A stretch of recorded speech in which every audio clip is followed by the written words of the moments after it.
Sa liblib na baryo ng Candumakol, napapaligiran ng malalawak na palayan, luntiang kagubatan, at mga burol na nababalutan ng hamog tuwing umaga, naninirahan ang isang lalaking ang pangalan ay Mateo.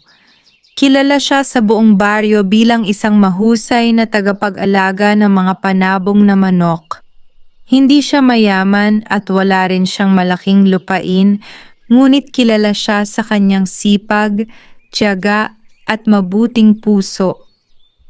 Araw-araw, bago pa sumikat ang araw, bumabangon na si Mateo upang alagaan ang kanyang mga manok. Nililinis niya ang kanilang kulungan, pinapakain ng piling butil, at pinaiinom ng malinis na tubig. Pinapalakad niya ang mga ito sa damuhan upang lumakas ang kanilang katawan.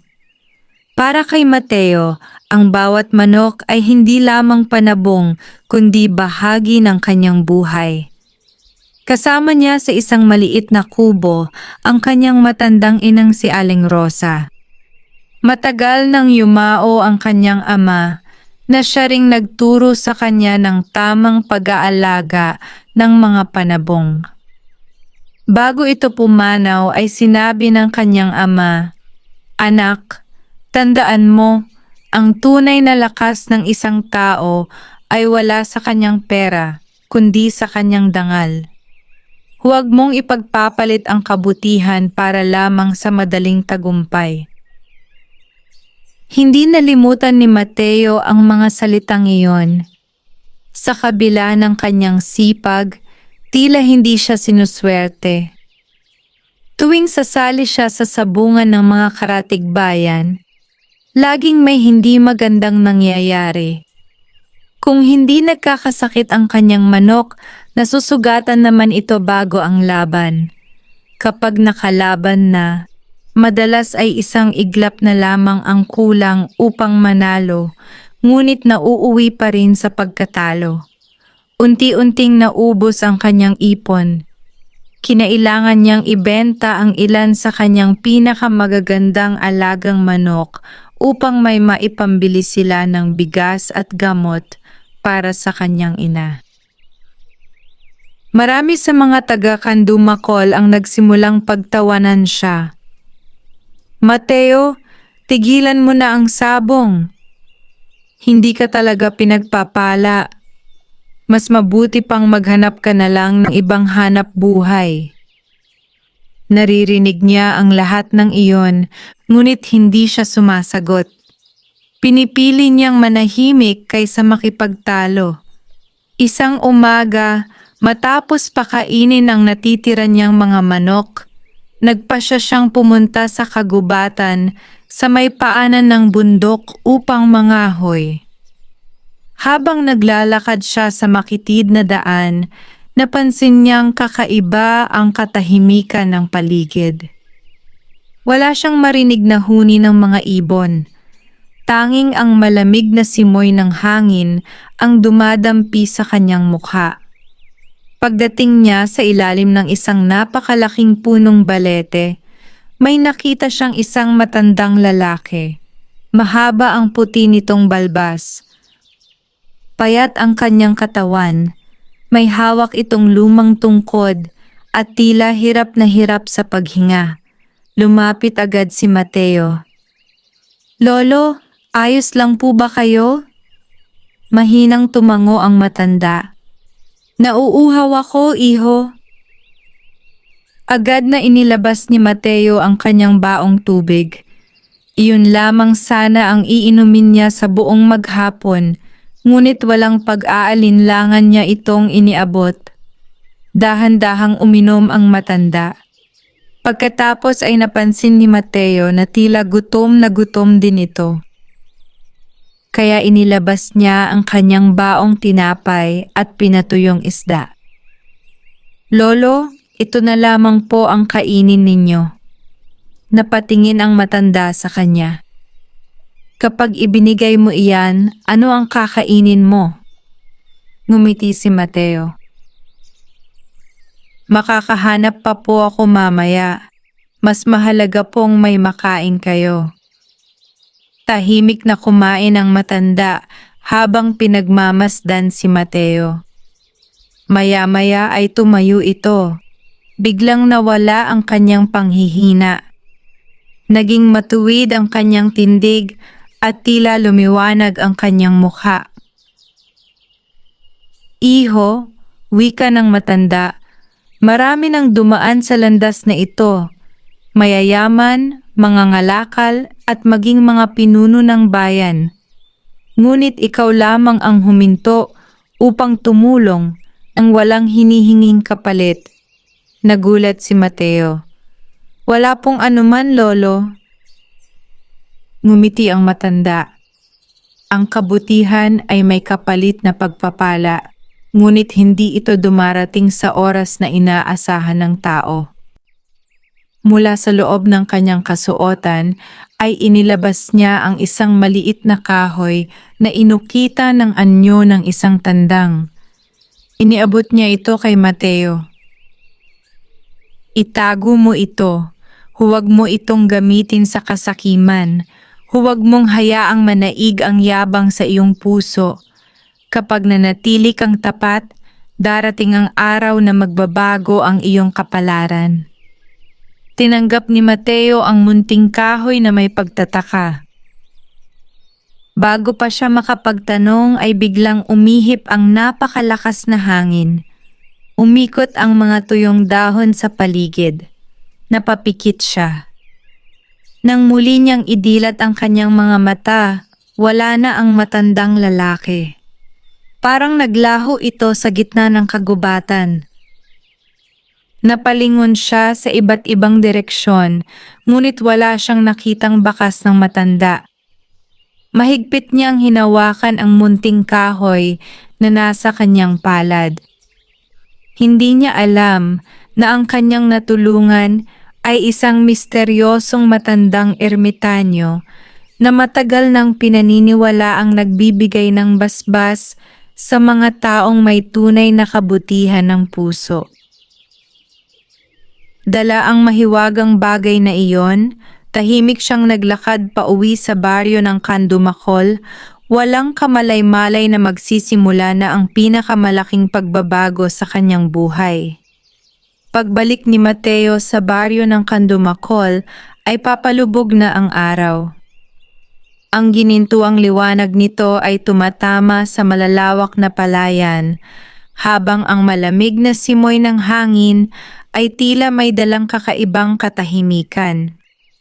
Habang naglalakad siya pauwi, paulit-ulit niyang tinitingnan ang maliit na kahoy na inukitan ng anyo ng isang tandang. Hindi niya maunawaan kung bakit tila napakagaan ng kanyang pakiramdam sa tuwing hinahawakan niya iyon. Pagdating sa kanilang kubo, ay agad siyang sinalubong ng kanyang inang si Aling Rosa. Anak, bakit parang may iniisip ka? Ngumiti si Mateo at inilapag ang kanyang mga pinangahoy. Nay, may nakilala po akong matandang lalaki sa kagubatan. Tinulungan ko po siyang uminom at kumain. Pagkatapos ay binigyan niya ako nito. Iniabot niya ang maliit na kahoy. Tahimik itong minasdan ni Aling Rosa. Napakaganda ng pagkakaukit. Pero higit sa lahat, anak, tandaan mong ang pinakamahalagang biyaya ay ang kabutihang ipinakita mo sa kanya. Tumango si Mateo. Hindi na niya iyon gaanong inisip at ipinagpatuloy ang kanyang pang-araw-araw na gawain. Kinabukasan ay maaga siyang nagising. Habang pinapakain niya ang kanyang natitirang mga panabong, napansin niyang kakaiba ang kilos ng kanyang pinakamamahal na tandang na si Pula. Karaniwan ay tahimik lamang ito, ngunit ngayon ay matikas ang tindig at tila masiglang masigla. Kumikinang ang mga balahibo nito sa ilalim ng sikat ng araw. Maingat niya itong sinuri. Malakas ang paghinga, matibay ang mga pakpak, matingkad ang mga mata. Parang nagkaroon ito ng panibagong sigla. Lumipas ang ilang araw at lalo pang gumanda ang kondisyon ng lahat ng kanyang mga alagang manok. Maging ang mga sisiw na dati ay mahihina ay mabilis na lumalaki. Nagtaka si Mateo. Hindi naman siya nagpalit ng pakain. Hindi rin siya gumamit ng anumang kakaibang gamot. Ngunit malinaw na may pagbabagong nangyayari. Napansin din ito ng kanyang mga kapitbahay. Mateo, bakit parang mas gaganda ang mga manok mo ngayon? Anong bitamina ang ginagamit mo? Ngumingiti lamang siya. Wala naman. Pareho lang ang ginagawa ko. Hindi sila naniwala. May ilan pang nagsimulang maghinala na baka may lihim siyang paraan. Samantala, sa kabilang bahagi ng baryo, ay nakatira ang kilalang mayamang sabungerong si Don Arturo. Halos lahat ng laban sa mga karatigbayan ay siya ang nananalo dahil sa dami ng kanyang mamahaling panabong. Nakarating sa kanya ang balitang muling gumaganda ang mga alaga ni Mateo. Tinawag niya ang kanyang tauhang si Bruno. Imbestigahan mo ang taong iyon. Bakit po, Don? Gusto kong malaman kung saan nanggagaling ang lakas ng kanyang mga manok. Tumango si Bruno at agad na umalis. Samantala, dumating ang araw ng maliit na sabong sa kalapit na baryo. Matagal nang hindi sumasali si Mateo dahil sa sunod-sunod niyang pagkatalo. Ngunit naisip niyang subukan muli, hindi upang yumaman, kundi upang malaman kung handa na ba ang kanyang alagang tandang. Pagdating niya sa sabungan ay marami ang napatingin sa kanya. Si Mateo bumalik. Akala ko tumigil na siya. May ilan pang napangiti. Huwag ka nang umasa. Tahimik lamang siyang naglakad. Nang magsimula ang laban ay inilaban niya si Pula. Sa unang sagupaan pa lamang ay kapansin-pansin na ang bilis at tibay ng kanyang manok. Maingat itong umiilag. Eksakto ang bawat tira.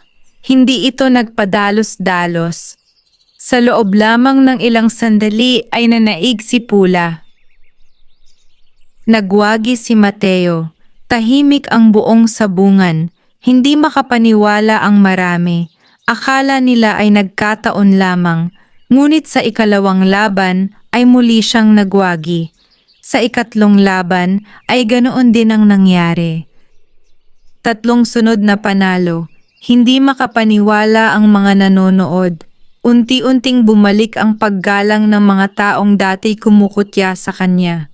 Ngunit sa gitna ng kanyang tagumpay ay nanatiling mapagpakumbaba si Mateo. Hindi siya nagyabang. Hindi niya nilait ang mga natalo. Sa halip ay pinasalamatan niya ang bawat taong bumati sa kanya. Habang pauwi siya ng gabing iyon, hindi niya napansing may isang lalaking palihim na sumusunod sa kanya.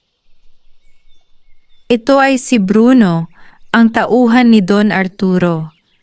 Mula sa dilim ay pinagmasdan niya si Mateo hanggang makarating ito sa kanyang kubo.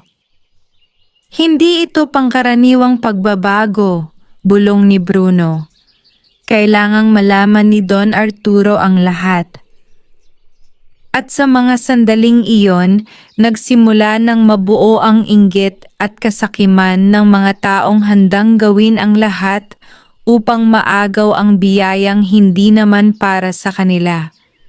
Mabilis na kumalat sa buong baryo ng Kandumakol at maging sa mga karatigbayan ang balitang muling nananalo si Mateo sa sabungan. Ang sabungerong dating kinukutya ay ngayon ay muling pinag-uusapan ng lahat. Sa palengke, sa tindahan at maging sa mga bukirin, iisa ang usapan. Parang ibang-iba na ang mga alagang manok ni Mateo. Hindi basta swerte ang nangyayari. May lihim siyang hindi sinasabi. Ngunit si Mateo ay nanatiling tahimik. Patuloy pa rin siyang namumuhay ng simple. Ang kanyang mga napanalunan ay ginamit niya upang tubusin ang bahagi ng kanilang lupang naisangla at bumili ng gamot at pagkain para sa kanyang inang si Aling Rosa. Hindi siya nagwaldas ng salapi, hindi rin siya nagmayabang. Habang lumilipas ang mga araw, lalong tumitibay ang kanyang pangalan bilang isang mahusay na sabonghero. Samantala sa malaking bahay ni Don Arturo, hindi mapakali ang mayamang sabonghero. Nalaman mo ba ang sikreto niya? Tanong nito kay Bruno. Sinundan ko po siya doon. Wala akong nakitang kakaiba. Maaga siyang gumigising, inaalagaan ang kanyang mga manok at inuuna pa rin ang kanyang matandang ina. Napakunot ang noo ni Don Arturo. Hindi ako naniniwalang simpleng sipag lang ang dahilan ng lahat ng ito. Lumapit siya sa bintana at tumingin sa malayo. May itinatago siya. Kinabukasan ay nagpasya si Mateo na muling magpunta sa kagubatan. Hindi upang maghanap ng kayamanan, kundi upang muling makita ang matandang ermitanyong tumulong sa kanya. Bit-bit niya ang kaunting pagkain at isang sisidlan ng malinis na tubig. Tinahak niya ang parehong landas. Narating niya ang malaking punong balete. Ngunit wala roon ang matanda. Naglibot siya sa paligid. Tinawag niya ito ng ilang ulit, subalit ang tanging sumagot ay ang ihip ng hangin at ang huni ng mga ibon. Bago siya umalis ay inilapag niya sa paanan ng puno ang pagkaing dala niya. Kung narito man po kayo, sana ay makatulong ito, mahina niyang wika. Pagkatapos ay tahimik siyang umuwi. Hindi niya alam na mula sa likod ng malalaking puno ay may isang pares ng matang nakamasid sa kanya, ang matandang ermitanyo. Ngumiti ito habang pinagmamasdan ang kabutihan ni Mateo. Hindi pa rin nagbabago ang kanyang puso, bulong ng matanda. Karapat-dapat siyang tumanggap ng higit pang biyaya. Samantala, si Bruno ay patuloy na nagmamanman kay Mateo. Isang gabi ay nakita niyang inilabas ni Mateo ang maliit na kahoy na inukitan ng tandang at inilagay ito sa ibabaw ng isang maliit na mesa bago siya matulog. Hindi niya alam kung ano iyon, ngunit sapat na ang kanyang nakita upang maghinala. Kinabukasan ay agad siyang bumalik kay Don Arturo. Don, may maliit siyang kahoy na parang anting-anting. Naningkit ang mga mata ni Don Arturo. Iyon ang kunin mo. Ngunit paano po? Kahit ano ang gawin mo, basta mapasa kamay natin ang bagay na iyon. Lumipas ang ilang gabi. Habang mahimbing na natutulog si Mateo at ang kanyang ina, dahan-dahang lumapit si Bruno sa kanilang kubo. Tahimik niyang binuksan ang bintana. Marahan siyang pumasok. Nakita niya ang maliit na kahoy na nakapatong sa mesa. Ngunit nang iaabot na niya ang kanyang kamay, biglang umihip ang malamig na hangin sa loob ng kubo. Namatay ang ilaw ng lampara. Kasabay nito ay narinig niya ang tila napakalalim na tinig. Hindi sa iyo ang biyayang iyan. Nanginginig si Bruno. Napaatras siya. Biglang bumukas ng malakas ang pinto ng kubo kahit walang tao. Sa sobrang takot ay mabilis siyang tumakbo palabas at hindi na lumingon pa. Kinabukasan ay natagpuan siya ng mga taga-baryo na nanginginig at maputlang maputla. Hindi niya maipaliwanag ang kanyang naranasan. Nang mabalitaan ito ni Don Arturo, lalo lamang siyang nainis. Kung hindi kaya ng isa, ako mismo ang kikilos. Sa kanyang puso ay unti-unting namuo ang matinding inggit at kasakiman, samantalang si Mateo ay walang kaalam-alam na may mga taong handang gawin ang lahat upang maagaw ang biyayang ipinagkaloob sa kanya ng matandang ermitanyo. Lumipas ang ilang araw matapos ang nabigong pagtatangka ni Bruno na nakawin ang maliit na kahoy na inukita ng tandang. Nanatiling palaisipan sa kanya ang malamig na tinig na kanyang narinig sa loob ng kubo ni Mateo. Mula noon ay hindi na siya makatulog ng maayos at sa tuwing sumasapit ang gabi ay tila may matang nagmamasid sa kanya. Samantala, walang kaalam-alam si Mateo sa nangyaring pagtatangka. Patuloy niyang inaalagaan ang kanyang mga panabong at ang kanyang inang si Aling Rosa. Ang bawat panalong kanyang nakukuha sa sabungan ay ginagamit niya upang ayusin ang kanilang kubo, bumili ng gamot para sa kanyang ina, at tumulong sa ilang mahihirap na kapitbahay sa baryo ng Candumakol. Lalong tumaas ang paggalang ng mga tao sa kanya. Ngunit habang dumarami ang humahanga sa kanya, dumarami rin ang naiinggit. Isang madaling araw, bago pa sumikat ang araw, muling nagtungo si Mateo sa kagubatan. May kung anong nagtutulak sa kanyang bumalik sa ilalim ng malaking punong balete. Pagdating niya roon, ay napansin niyang may manipis na hamog na bumabalot sa paligid. Tahimik ang buong kagubatan.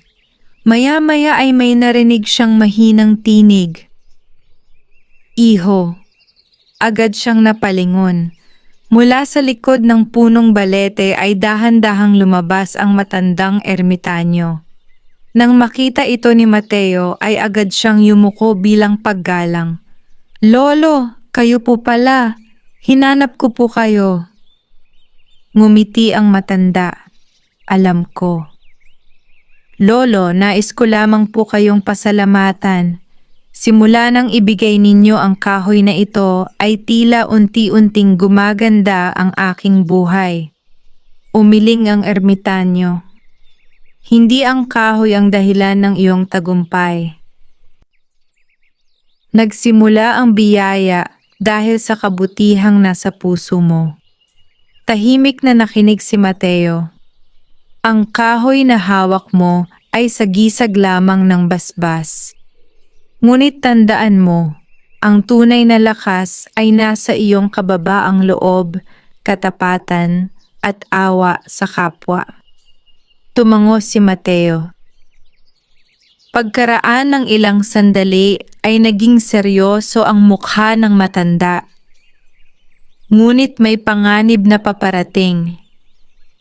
Nagulat si Mateo. May mga taong naiinggit sa iyo. Hindi sila titigil hanggat hindi nila nakukuha ang biyayang nasa iyo.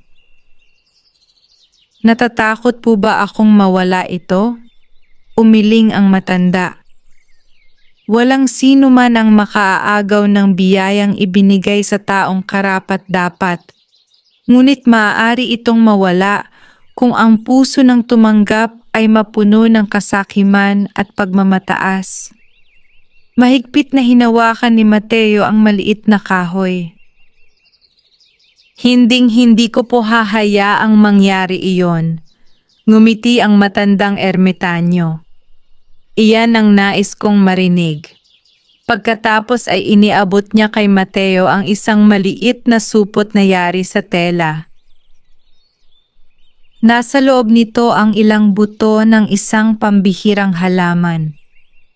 Itanim mo ito sa likod ng inyong kubo. Alagaan mo ito tulad ng pag-aalaga mo sa iyong mga manok. Para saan po ito? Darating ang araw na mauunawaan mo ang kahalagahan niyan. Tinanggap ni Mateo ang supot at buong galang na nagpasalamat. Pag-uwi niya sa Kandumakol ay agad niyang itinanim ang mga buto sa likod ng kanilang kubo. Araw-araw niya itong dinidiligan at inaalagaan. Samantala sa malaking bahay ni Don Arturo, lalo itong nagnginggit-ngit sa galit. Hindi ako naniniwalang walang sikreto si Mateo. Napangisi siya. Kung hindi ko maagaw ang kanyang lihim, sisirain ko ang kanyang pangalan. Tinawag niya ang ilan sa kanyang mga tauhan. Ikalat ninyo sa buong bayan na gumagamit Ano nga?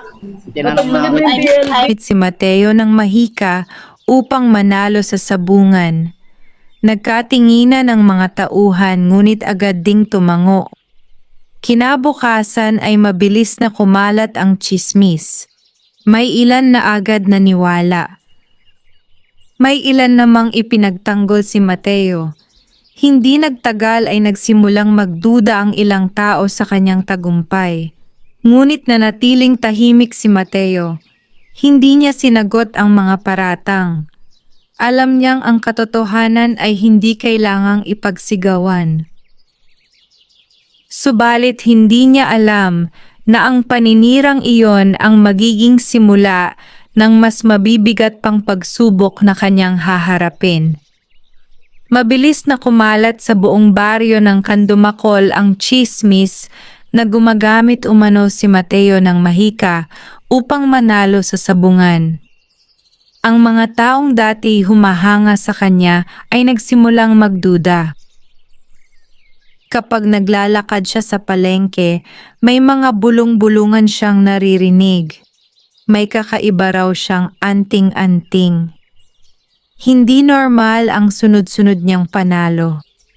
Baka kaya siya pinagpapala dahil may salamangka. Masakit man sa kanyang damdamin, pinili ni Mateo na manahimik. Alam niyang walang mabuting maidudulot ang pakikipagtalo. Isang gabi, napansin ni Aling Rosa na tahimik ang kanyang anak. Anak, huwag mong dibdibin ang sinasabi ng mga tao. Ang katotohanan ay parang araw. Kahit matakpan ng ulap, sisikat pa rin. Ngumiti si Mateo. Tama po kayo, Nay. Hindi ko hahayaang baguhin ng galit ang puso ko.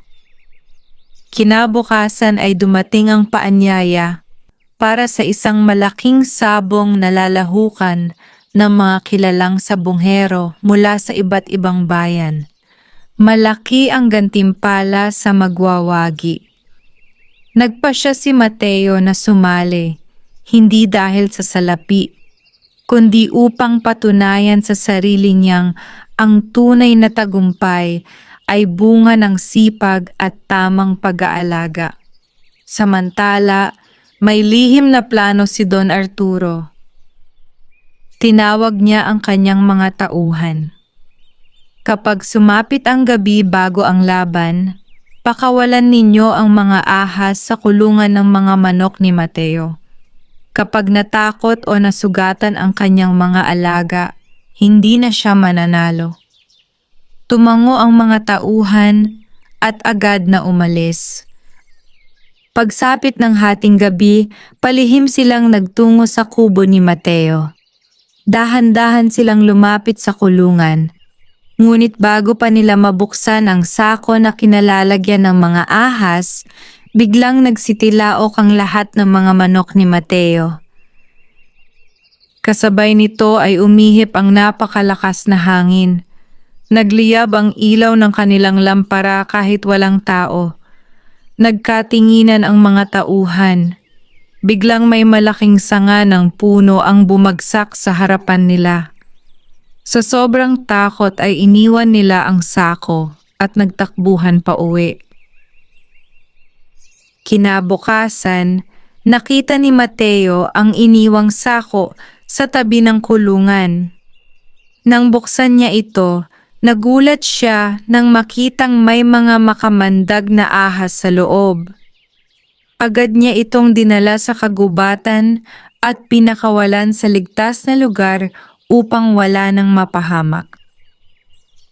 Hindi niya isinumbong ang may kagagawan. Hindi rin siya nagtanim ng galit.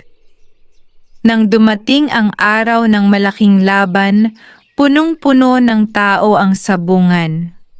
Naroon din si Don Arturo na may ngiting puno ng pagmamataas. Nagsimula ang unang laban. Mabilis na nagwagi ang panabong ni Mateo. Sinundan pa ito ng ikalawa at ikatlong panalo. Umalingaw-ngaw ang palakpakan ng mga nanonood. Sa huling laban, ang nakatunggali niya ay ang pinakamalakas na manok ni Don Arturo. Tahimik ang buong sabungan. Nang magsimula ang laban, kapwa ipinakita ng dalawang tandang ang kanilang lakas at husay.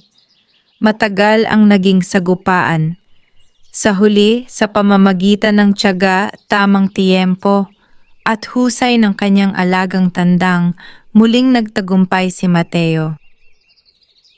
Nagbunyi ang mga tao. Marami ang humanga sa kanyang kababaang loob. Ngunit si Don Arturo ay nagngingit-ngit sa galit.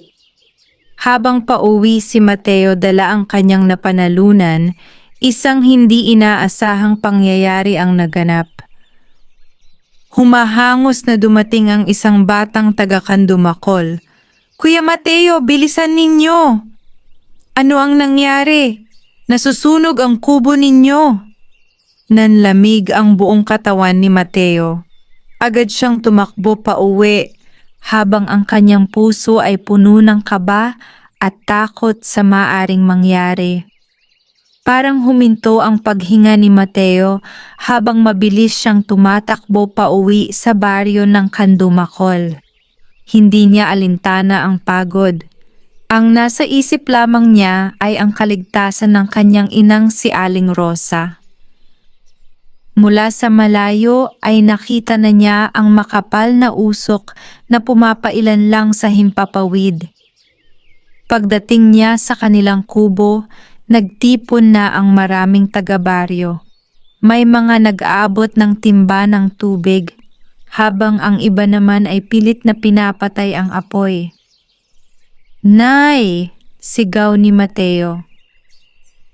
Mabilis siyang sumugod papasok, ngunit pinigilan siya ng mga kapitbahay. "Mateo, delikado!" Hindi siya nakinig. Sa lakas ng kanyang pag-aalala ay nakapasok siya sa kubo. Sa isang sulok ay nakita niya ang kanyang inang si Aling Rosa na nahihirapang makatayo dahil sa makapal na usok. Agad niya itong binuhat at inilabas. Paglabas nila ay nagsigawan sa tuwa ang mga tao nang makitang ligtas ang matanda. Ilang sandali pa ay tuluyan ng naapula ang apoy. Nasunog ang malaking bahagi ng kanilang kubo, ngunit ang pinakamahalaga ay ligtas silang mag-ina. Habang pinagmamasdan ni Mateo ang natitirang bahagi ng kanilang tahanan, napansin niyang hindi nasunog ang maliit na kahoy na inukita ng tandang. Nasa ibabaw pa rin ito ng mesa na tila walang nangyari. Nagtaka ang mga tao. Paano nangyari iyon? Ngunit hindi na nagsalita si Mateo. Kinabukasan ay nagtulungan ang buong baryo ng Kandumakol upang linisin ang paligid ng kanilang bahay. May nagdala ng kawayan. May nagbigay ng nipa. May nag-abot ng pagkain. Doon nakita ni Mateo na marami pa ring taong naniniwala sa kanyang kabutihan. Habang abala ang lahat, lumapit ang kapitan ng baryo. "Mateo, may mga nakakita sa dalawang lalaking tumatakbo palayo bago nagsimula ang sunog." Napaisip si Mateo. Hindi niya alam kung sino ang mga iyon, ngunit may kutob siyang hindi aksidente ang nangyari. Sa kabilang dako, galit na galit si Don Arturo nang mabalita ang nakaligtas si Mateo at ang kanyang ina. Hindi pa rin siya bumibigay, sabi niya habang mahigpit na nakakuyom ang kanyang kamao. Hindi niya alam na unti-unti nang nalalaman ng mga tao ang kanyang masasamang balak. Nang gabing iyon, muling nagtungo si Mateo sa malaking punong balete sa kagubatan. Tahimik siyang umupo roon. Makalipas ang ilang sandali ay lumitaw ang matandang ermitanyo. Nalampasan mo ang isang mabigat na pagsubok, wika nito. Maraming salamat po sa inyong gabay, Lolo. Umiling ang matanda. Hindi ako ang nagligtas sa iyo. Ang kabutihan mong ipinakita sa kapwa ang siyang bumalik upang tulungan ka. Tahimik na nakinig si Mateo. Ngunit tandaan mo, iho, hindi pa ito ang huling pagsubok. Habang lumalaki ang iyong tagumpay, lalo ring lalaki ang inggit ng mga taong may pusong sakim. Tumango si Mateo. Handa po akong harapin ang anumang pagsubok, basta hindi ko mawawala ang aking dangal. Napangiti ang matandang ermitanyo. Iyan ang dahilan kung bakit karapat-dapat ka sa aking basbas. Pagkasabi nito ay unti-unti na namang naglaho ang matanda sa gitna ng malamlam na liwanag ng buwan. Habang pauwi si Mateo, hindi niya alam na may isang taong nakarinig sa kanilang pag-uusap mula sa likod ng mga puno. At ang taong iyon ay walang iba kundi si Don Arturo. Sa wakas, nalaman na niya kung sino ang misteryosong nagbibigay ng gabay kay Mateo. Hindi makatulog si Don Arturo matapos niyang masaksihan ang lihim na pagkikita ni Mateo at ng matandang ermitanyo sa ilalim ng malaking punong balete. Nanatili sa kanyang isipan ang bawat salitang kanyang narinig. Kung ang matandang iyon ang pinagmumulan ng basbas ni Mateo, bulong niya sa sarili, kailangan ko siyang mahanap. Kinabukasan, tinawag niya ang kanyang mga tauhan. Maghanda kayo, pupunta tayo sa kagubatan. Maaga silang nagtungo sa bundok at sinuyod ang bawat landas. Hinanap nila ang malaking punong balete kung saan nakita ni Don Arturo ang ermitanyo. Ngunit kahit buong maghapon silang naghahanap, wala silang nakita. Parang naglaho ang matanda. Habang papalalim ang gabi, isa-isang nagsimulang matakot ang mga tauhan. Don, umuwi na po tayo. Parang may kakaiba sa kagubatang ito. Ngunit hindi nakinig si Don Arturo. Nagpatuloy siya sa paghahanap. Makalipas ang ilang sandali, ay may nakita siyang isang matandang lalaki na nakaupo sa ilalim ng malaking balete. Siya ang matandang ermitanyo. Lumapit si Don Arturo na may ngiting puno ng pagmamataas. Ikaw ba ang nagbibigay ng swerte kay Mateo? Tahimik lamang ang matanda. Naglabas si Don Arturo ng isang supot na puno ng gintong barya. Kunin mo ito. Bigyan mo rin ako ng basbas na ibinigay mo sa kanya. Hindi man lamang tumingin ang ermitanyo sa ginto. Hindi nabibili ang biyaya. Napangisi si Don Arturo. Kung kulang pa iyan, dodoblehin ko. Umiling ang matanda. Ang basbas ay hindi para sa taong ang puso ay puno ng kasakiman. Nagdilim ang mukha ni Don Arturo. Kung ganoon, pipilitin kitang sabihin ang lihim mo. Iwinasiwas niya ang kanyang tungkod upang takutin ng matanda. Ngunit bago pa ito lumapit, biglang umihip ang napakalakas na hangin. Umalingaw-ngaw ang kulog sa buong kagubatan. Nayanig ang lupa. Sa takot, napaatras ang mga tauhan ni Don Arturo. Napaupo siya sa lupa habang nanginginig ang kanyang mga kamay. Tahimik na nagsalita ang ermitanyo. Ang taong naghahangad ng biyaya para sa sarili lamang ay hindi kailanman magiging tunay na pinagpala. Pagkatapos ng mga salitang iyon, ay unti-unti na namang naglaho ang matanda. Hindi makapaniwala si Don Arturo. Galit na galit siyang umuwi sa Kandumakol. Pagdating sa kanyang bahay ay lalo lamang tumindi ang kanyang galit. Kung hindi ko makukuha ang basbas, sisiguraduhin kong mawawala rin kay Mateo. Samantala, walang alam si Mateo sa nangyari. Patuloy niyang inaayos ang kanilang nasunog na kubo. Tinulungan siya ng mga taga-baryo hanggang sa muli itong maitayo. Mas matibay na ngayon ang kanilang tahanan. Isang umaga, habang dinidiligan niya ang mga butong ibinigay ng ermitanyo, nagulat siya nang makita ang isang kakaibang halaman na umusbong. Matingkad ang luntiang mga dahon nito at may maliliit na gintong bulaklak na kumikislap kapag tinatamaan ng sikat ng araw.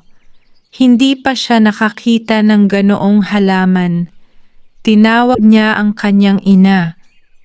"Nay, tingnan ninyo." Napangiti si Aling Rosa. "Anak, alagaan mo iyan.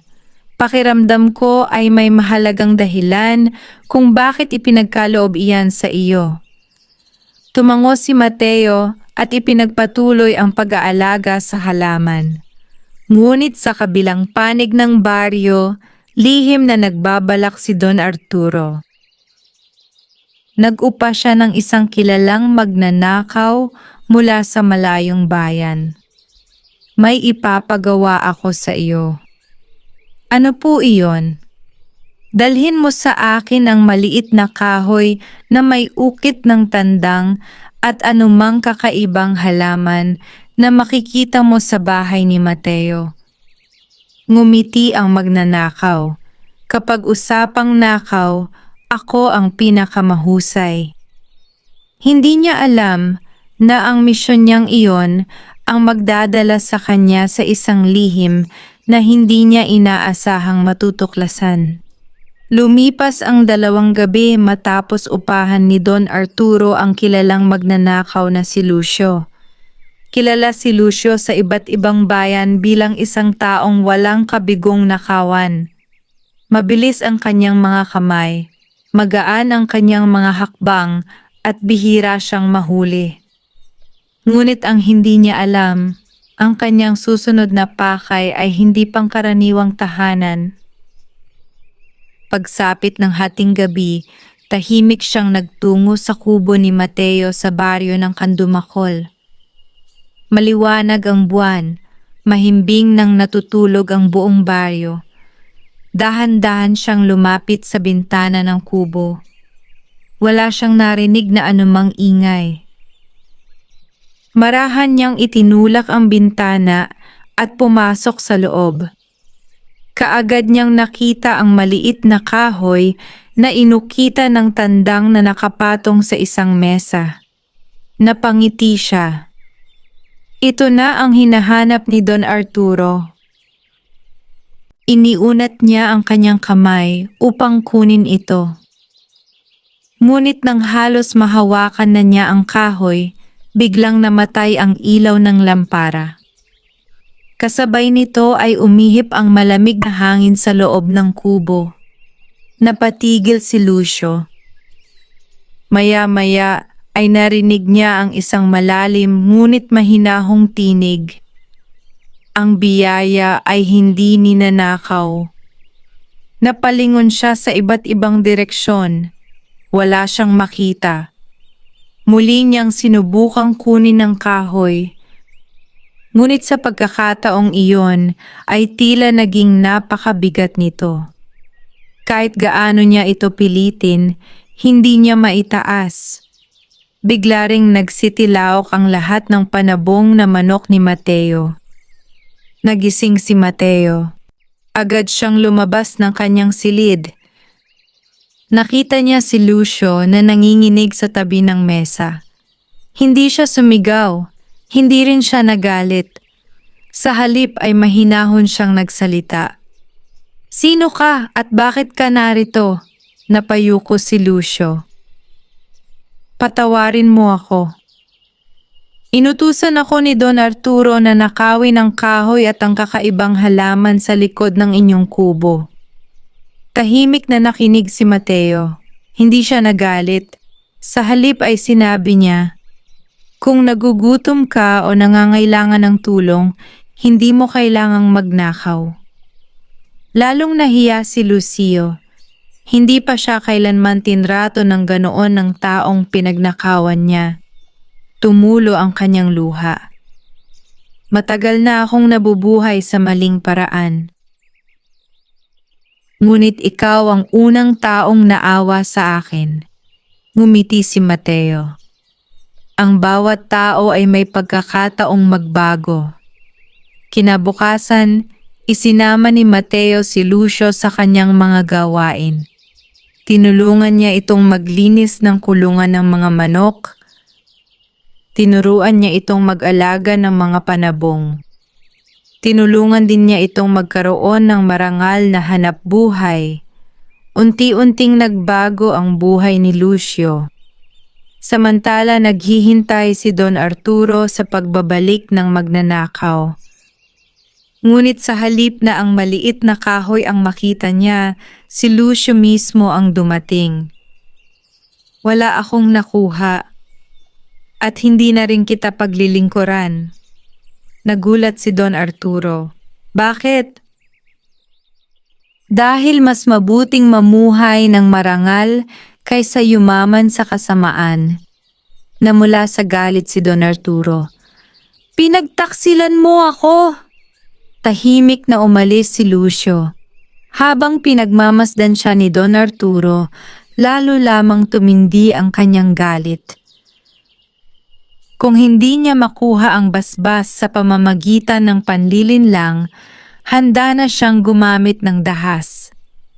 Samantala, sa likod ng kubo ni Mateo, ang kakaibang halamang itinanim mula sa mga butong ibinigay ng matandang ermitanyo ay nagsimulang mamunga.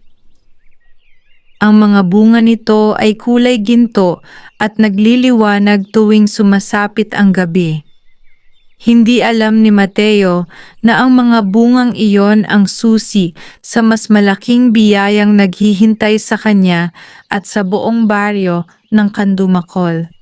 Makalipas ang ilang araw, naging usap-usapan sa buong baryo ng Candumakol ang kakaibang halamang tumutubo sa likod ng kubo ni Mateo. Bagaman hindi ito ipinagmamalaki ni Mateo, napapansin ng mga dumaraan ang mga gintong bunga nitong kumikislap tuwing sumasapit ang gabi. Marami ang nagtaka. May ilan na nagsabing isa itong himala. May ilan namang natakot at inakalang isa itong mahika. Ngunit si Mateo ay nanatiling mapagpakumbaba. Patuloy niyang inalagaan ang halaman at hindi kailanman sinubukang pagkakitaan ang mga bunga nito. Isang umaga dumating sa kanilang kubo ang isang matandang babae na halos hindi na makalakad. Kasama niya ang kanyang apo na umiiyak dahil sa matinding gutom. Lumapit si Mateo at pinapasok sila. Nay, ipaghanda po natin sila ng makakain. Habang naghahanda si Aling Rosa ng pagkain, napansin ng matandang babae ang isang hinog na gintong bunga na nalaglag mula sa kakaibang halaman.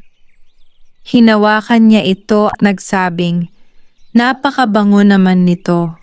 Ngumiti si Mateo. "Kung nais ninyo po, maaari ninyo itong kunin." Pagkakain ng matanda sa bunga, tila unti-unting bumalik ang kanyang lakas. Nawala ang kanyang pamumutla at nakalakad siyang muli ng maayos. Namangha silang lahat sa kanilang nasaksihan. Mabilis na kumalat ang balita sa buong Candumakol. Maraming may sakit ang nagsimulang lumapit kay Mateo upang humingi ng tulong. Hindi siya naningil kahit isang barya. Ang bawat bungang nahihinog ay ibinibigay niya sa mga tunay na nangangailangan. Dahil dito, lalo siyang minahal ng mga taga-baryo. Samantala, lalong nag-alab ang galit ni Don Arturo. Hindi lamang pala swerte sa sabungan ang ibinigay sa kanya. Kailangan kong maagaw ang halamang iyon. Nang gabing iyon, nagsama siya ng ilang armadong tauhan at nagtungo sa kubo ni Mateo. Tahimik nilang nilapitan ang halaman. Ngunit nang puputulin na nila ito, biglang umihip ang napakalakas na hangin. Kumidlat sa kalangitan. Kasabay nito ay lumitaw ang matandang ermitanyo sa harapan nila. Lahat ay natigilan. Tahimik na nagsalita ang matanda. "Hanggang kailan ka magpapadala sa kasakiman, Arturo?" Nagulat si Don Arturo. "Kilala mo ako? Matagal na kitang kilala." Maraming pagkakataon ang ibinigay sa iyo upang magbago, ngunit palagi mong pinili ang inggit kaysa kabutihan. Napayuko ang ilan sa kanyang mga tauhan. Nakita nila ang takot sa mukha ng kanilang amo. Muling nagsalita ang ermitanyo. "Ang biyaya ay hindi para sa taong gustong angkinin ang lahat. Ang biyaya ay para sa taong handang magbahagi."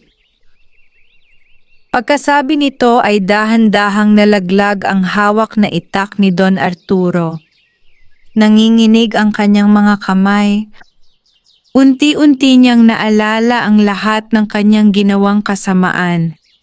Napuno ng pagsisisi ang kanyang puso. Lumuhod siya sa harap ni Mateo. "Patawarin mo ako. Ang aking inggit ang nagtulak sa akin upang saktan ka." Tahimik na lumapit si Mateo. Iniabot niya ang kanyang kamay upang patayuin si Don Arturo. Ang tunay na kapatawaran ay nagsisimula sa pagbabago. Tumango si Don Arturo habang tumutulo ang kanyang mga luha. Sa unang pagkakataon, naramdaman niyang mas magaan ang kanyang dibdib kaysa sa lahat ng kayamanang kanyang naipon. Ngunit sinabi ng matandang ermitanyo na may isa pang huling pagsubok na kailangang harapin ni Mateo bago tuluyang matupad ang layunin ng basbas na kanyang tinanggap. Lumipas ang ilang araw matapos ang paghingi ng tawad ni Don Arturo. Naging tahimik ang buong baryo ng Candumakol. Ang mga taong dating nag-aaway ay nagsimulang magkaisa. At ang mga dating nagdududa kay Mateo ay humanga sa kanyang kabutihan at pagpapatawad. Isang madaling araw, habang hindi pa sumisikat ang araw, muling nagtungo si Mateo sa ilalim ng malaking punong balete. Alam niyang naroon ang matandang ermitanyo. Pagdating niya ay nakita niyang nakaupo ang matanda. Nakangiti habang pinagmamasdan ang papasibol na liwanag ng umaga. "Lolo," magalang na bati ni Mateo. "Iho, dumating na ang araw ng iyong huling pagsubok," sagot ng ermitanyo. Tahimik na umupo si Mateo sa kanyang tabi. "Naaalala mo ba ang araw na una tayong nagkita?" "Opo. Nauuhaw at nagugutom kayo noon." Ngumiti ang matanda. "Hindi ako tunay na naghihirap noong araw na iyon. Nais ko lamang malaman kung sino ang handang tumulong nang walang hinihintay na kapalit." Napayuko si Mateo. Ang kabutihan ay hindi sinusukat sa dami ng kayamanan kundi sa laman ng puso. Tumango ang matanda. "Iyan ang dahilan kung bakit ikaw ang napili. Tumayo ang ermitanyo at itinuro ang buong baryo ng Candumakol. Tingnan mo. Paglingon ni Mateo ay nakita niyang unti-unting nagigising ang baryo. Ang mga magsasaka ay papunta sa bukid. Ang mga bata ay masayang naglalaro. Ang mga matatanda ay nagkukwentuhan sa ilalim ng mga puno. Ang tunay na basbas ay hindi ang sunod-sunod mong panalo sa sabungan. Hindi rin ang mahiwagang halaman. Hindi rin ang maliit na kahoy na ibinigay ko sa iyo. Nagulat si Mateo. Kung gayon po, ano ang tunay na basbas? Ngumiti ang matanda. Ikaw. Ikaw ang naging basbas sa iyong kapwa. Nang yumaman ka, hindi ka naging sakim. Nang siraan ka, hindi ka gumante. Nang apihin ka, pinili mong magpatawad. Nang magkaroon ka ng biyaya, ibinahagi mo ito sa mga nangangailangan. Napuno ng luha ang mga mata ni Mateo. Ngayon lamang niya lubos na naunawaan ang kahulugan ng lahat ng nangyari sa kanyang buhay. Dahan-dahang inilabas ng ermitanyo ang maliit na kahoy na inukitan ng tandang. Hindi mo na ito kailangan. Tinanggap ito ng matanda at marahang ipinatong sa paanan ng malaking punong balete. Sa isang iglap ay naging alikabok ang maliit na kahoy at tinangay ng hangin. Hindi nabawasan ang lakas ng loob ni Mateo. Hindi rin nawala ang kanyang tagumpay. Sa halip ay lalo siyang nagkaroon ng kapayapaan sa kanyang puso. Lumapit si Don Arturo na noon ay ganap ng nagbago. Lahat ng aking kasamaan ay aking pinagsisisihan. Ipinamamahagi ko na ang bahagi ng aking kayamanan upang makatulong sa mga mahihirap. Ngumiti si Mateo at kinamayan siya. Mula noon ay naging magkaibigan ang dalawa. Nagtulungan silang paunlarin ang baryo ng Candumakol. Nagtayo sila ng maliit na pamilihan para sa mga magsasaka, tumulong sa pagpapagawa ng tulay, at naglaan ng pondo para sa mga batang nais mag-aral. Ang mga panabong ni Mateo ay patuloy na nanalo sa mga laban, ngunit hindi na iyon ang pinakamahalagang bahagi ng kanyang buhay. Mas mahalaga na sa kanya ang pagtulong sa kapwa at ang pagbibigay ng pag-asa sa mga nangangailangan. Minsan ay muling bumalik si Mateo sa ilalim ng malaking punong balete. Tahimik niyang pinagmasdan ang paligid. Wala na ang matandang ermitanyo. Ngunit sa malamig na simoy ng hangin ay tila narinig niyang muli ang pamilyar na tinig. Ang kabutihang ginagawa mo ay siya ring magiging pamana mo. Ngumiti si Mateo at marahang yumuko bilang pasasalamat.